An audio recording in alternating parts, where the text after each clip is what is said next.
தான் அங்கே நாங்கள் கவனிக்கிறோம்.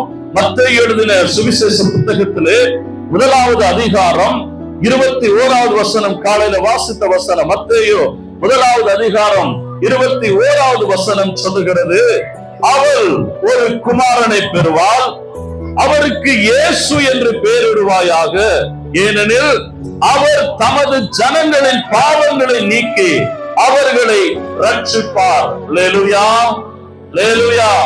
இப்பொழுது இயேசு கிறிஸ்துவை குறித்து ஒரு தூதன் யோசேப்பு, அதாவது மரியாதை திருமணம் முடிப்பதற்காக அங்கே பேசி வைத்திருந்த யோசேப்பு, அவர் கேள்விப்படுகிறார்.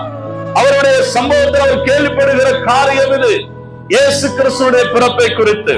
ஆகவே அவர் யோசித்துக் கொண்டிருக்கிறார். இந்த மரியாதை இப்படி ஆயிற்று, நான் இவரை எப்படி ஒதுக்கி வைக்கலாம், அவர் எப்படி தப்பிக்கலாம் என்று யோசித்துக் கொண்டிருக்கிற நேரம், மரியாதை குழப்பமாக இருக்கிற நேரம், ஒவ்வொரு வருடத்திலும் வந்து தேவ தூதர்கள் ஒரு விடுதலையின் செய்தியை சொன்னார்கள். அப்படி சொன்ன ஒரு விடுதலையின் செய்தி தான் இது. பிறக்க போகிற குழந்தை சாதாரண குழந்தை அல்ல. ஆமென், ஆமென். அங்கே ஏசாயா தீர்க்கதரிசன புத்தகம் சொல்லுகிறது, இந்த உலகத்தை ஆளப் போகிறவர் பிறக்க போகிறார் என்று சொல்லி. அல்லேலூயா. உலகத்தை ஆளப் போகிறவர். அருமையான தேவனுடைய பிள்ளைகளே, அந்த பிறக்க போகிற இயேசுவுக்கு பெயர் வைக்கும்படியாக தான் இயேசு என்கிற பெயரை வைக்க சொன்னார்கள். இன்றைக்கு நிறைய நேரத்தில் இயேசு இயேசு இயேசு என்று நாம் சொல்லி பெறுகிறோம். சில நேரத்தில் இந்த பெயரை சொன்னால் உங்களுக்கும் எனக்கும் தெரியாது இதனுடைய வல்லமை என்னவென்று சொல்லி. ஆனால் ஒருவேளை பிசாசுக்கு இடத்துல போய் இதை சொன்னால் சாத்தானுக்கு தெரியும் இந்த இயேசு என்கிற நாமத்தினுடைய வல்லமை என்னவென்று சொல்லி. இயேசு என்றாலே பிசாசுக்கு பிடிக்காது, ஏனெனில் அந்த நாமத்தில் அவ்வளவு பெரிய வல்லமை இருக்கிறது. ஆகவேதான் இயேசு சொன்னார், அங்கே தேவ தூதர்கள் சொன்னார்கள், அவருக்கு இயேசு என்று பெயர் வையுங்கள். இயேசு என்றால் இந்த உலகத்து மக்களுடைய பாவத்தை மீட்டு ரட்சிக்கிறவர் என்று அர்த்தமாம். அல்லேலூயா. கரங்களை தட்டி நாம் ஆண்டவருக்கு நன்றி சொல்ல வேண்டும். பிரியமானவர்களே, இதுதான் ரொம்ப முக்கியமானது. நானும் நீங்களும் நத்தார் கொண்டாடுகிறதுக்கு ரொம்ப முக்கியமான ஒரு காரியம். இன்றைக்கு ஒரு ஆய்வு சொல்லுகிறது, காலையில் ஜபத்திலே சவரம் பகிர்ந்து கொண்ட ஒரு காரியத்தை நான் கேட்டுக்கொண்டிருந்தேன். நன்றா கவனிங்க. நத்தார் என்கிறது பாவம் செய்யக்கூடாது என்பதற்கு ஒரு அடையாளம். கிறிஸ்துமஸ் என்கிறது பாவம் செய்கிறவர்களை மீட்பதற்காக வந்த ஒரு நாள் இது. அந்த நாளை நாம் நினைவு கூறுகிறோம். அதற்காக தான் இயேசு நமக்காக வந்தார். ஆகவே இந்த காலை நேரத்திலே இயேசு கிறிஸ்து தேவாதி தேவன் இந்த பூமிக்கு வந்ததனுடைய நோக்கம் பாவத்தை இல்லாமலாக்க வேண்டும் என்பதற்காக, பாவத்தை இல்லாமலாக்க வேண்டும் என்பதற்காக. ஆகவே இந்த நத்தார் பண்டிகையானது சில நேரங்களிலே பார்த்திருக்கிற நத்தார் கொண்டாடுகிறவர்களை பார்த்து, நத்தார் கொண்டாடாதவர்கள், சில நேரத்தில் உலகத்தவர்கள், இயேசுவை அறியாதவர்கள் கேட்பார்கள், மச்சா இல்லையா? புரியுதா? மச்சா இல்லையா? ஒண்ணும் இல்லையா அப்படின்னு கேட்பாங்க. கேட்கும் பொழுது தெரியுது இல்ல என்ன கேட்கிறாங்கன்னு சொல்லி. மச்சா இல்லையான்னு கேட்டா பரவாயில்ல, கூட்டிட்டு போய் சாப்பாடு போடலாம். மச்சா இல்லையா? கிறிஸ்தவத்துல இல்ல.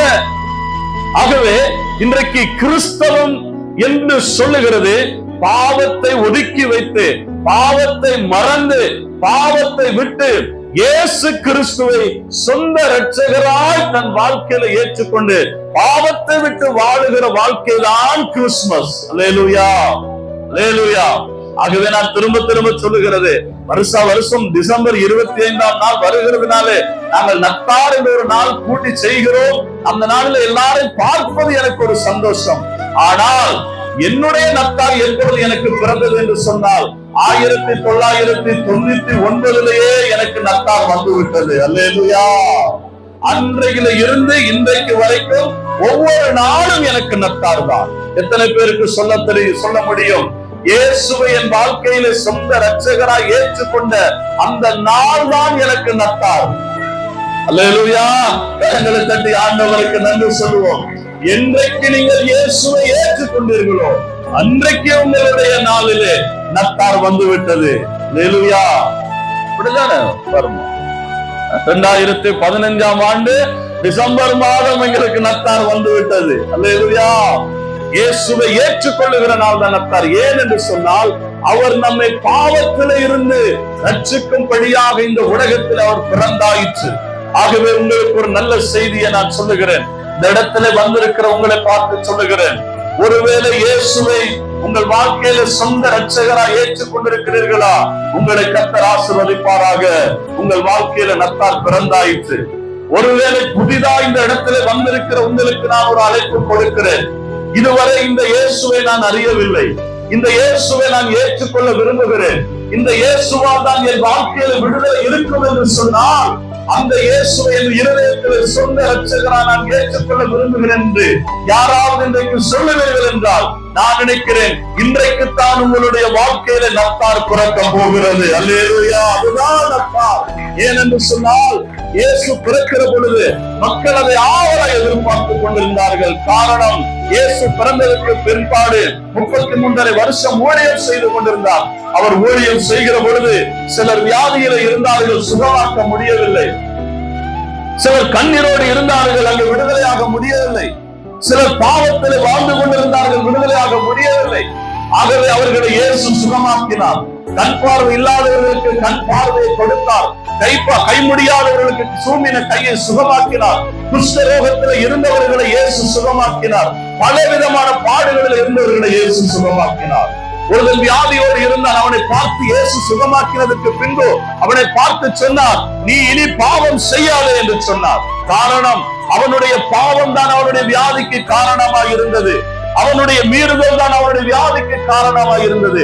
இன்றைக்கு அமர்ந்திருக்கிற உங்களை பார்த்து சொல்லுகிறேன், ஒருவேளை நீ வடிக்கிற கண்ணீருக்கு காரணம் உன்னுடைய பாவம், ஒருவேளை உன்னுடைய வியாதிக்கு காரணம் உன்னுடைய பாவம், ஒருவேளை உன்னுடைய கவலை கண்ணீர் வேதனைகளுக்கு காரணம் உன்னுடைய பாவம். அந்த பாவத்தில் இருந்து உன்னை விடுவிக்கிறதுக்கு ஒரே ஒருவர் தான் உண்டு, அவர் தான் ஆண்டவராகிய இயேசு கிறிஸ்து. அல்லேலூயா.